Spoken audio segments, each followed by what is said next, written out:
This video is about black women sabotaging the relationships or possible relationships that they could have. I'm going to point out a few things. I have 6 things here listed that I think are on the forefront as far as what it is I have observed. The first one is going to be low self-esteem and insecurities. And what I mean by low self-esteem, esteem doesn't mean to be conceited about or overly proud about the way you look, your womanhood, your beauty, your abilities or skills that you might have. Being overly proud is just as ugly as having low self-esteem. So when you have a high self-esteem, you know that basically no one can come in and can devalue who you are. You're not any less of a person because such and such over there has really long hair, or such and such over there has a lighter skin color, or such and such over there is a lighter weight.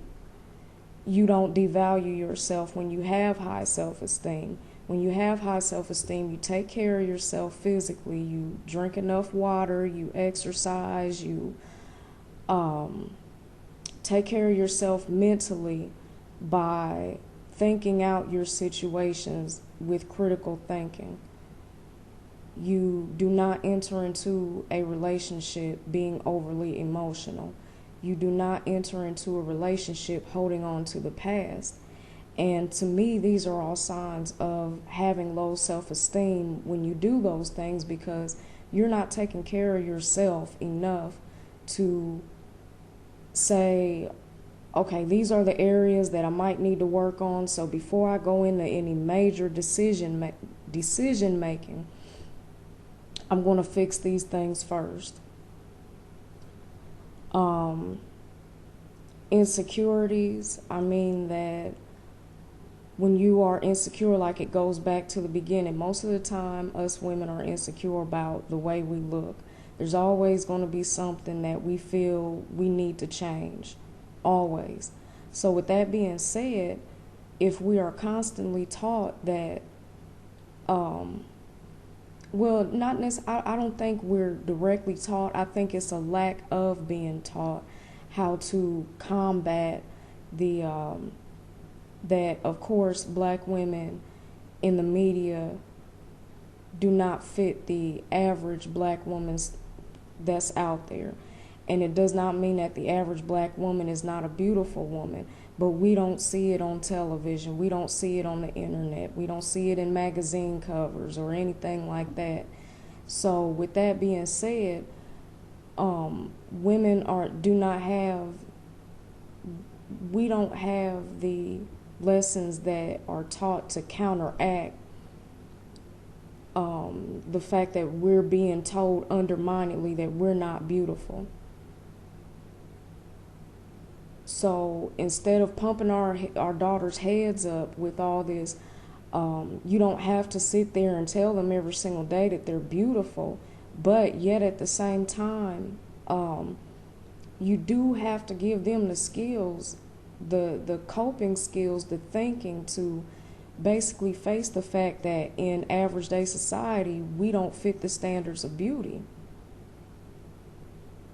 Even if you are taking care of yourself, I will say that the general idea out there of the standards of beauty are not of an average black woman who, drinks a lot of water, takes care of her body by working out and eating healthy, and taking her vitamins and minerals. If she's brown skin or dark skin, people in the media don't just go all crazy over that.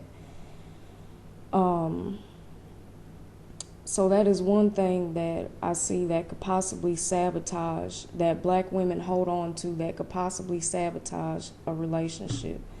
Number two is the belief in the wrong definition of what a man is. I had a friend back in the States that told me that her dad was the type of man to be in and out of jail all the time. So that is the type of man that she was waiting for to start a family with. And I started seeing the connection between the two, because when she talked about her own dad, she was like, oh, he's always been there for me. He's never let any mess go down with me. So those things that women look for in the characteristics of a man as being the protector or the provider, she said that he was that to her. But the thing is that I personally don't believe that a man can adequately provide for you from a prison cell.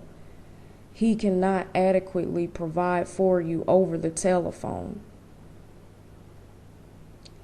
So to have that wrong idea in your mind, and maybe no one's around to tell all these black women that, look, don't look for the man that your father was, or don't look for the man that you so admired that held these thuggish, ruggish characteristics or whatever. And whatever it is about him you admired, notice that it was more than likely something materialistic and not something from within. Because if he's making the right decisions for himself, for his life to turn out right, that should be something you should admire, not, oh, he's bringing in the money, bringing in all this money, putting rims on his car or getting new paint jobs, or my man keeps shoes, buys a new pair of shoes every week or whatever. And it's always something materialistic. So that is one thing that's number two as far as black women believing in the wrong definition of what a man is. And number three is just the plain old lack of common sense. We, as women, and I can say I probably speak up for most black women when I say this, is that we are very hard-headed in putting ourselves in situations that could have been prevented if we just had the common sense to stay away from it.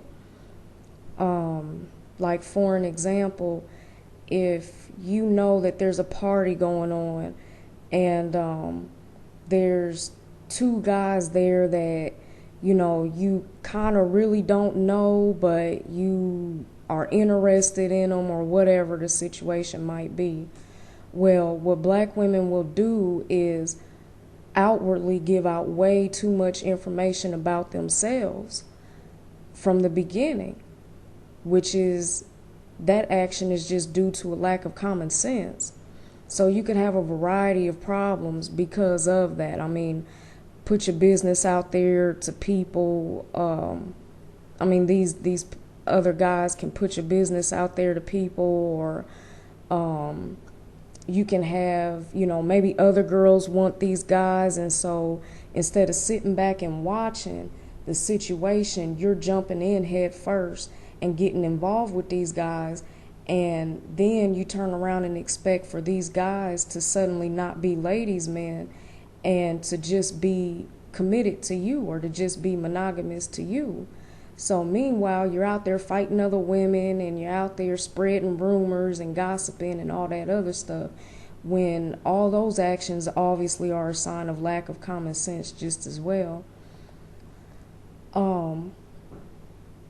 But you're out there doing those things, and it very far well could have been prevented if you just sat back and just watched from the very beginning and didn't jump in head first into these situations.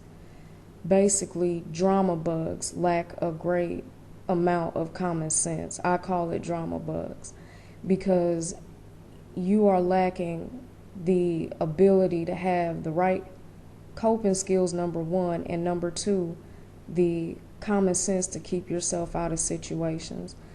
I'm going to have part 2 coming up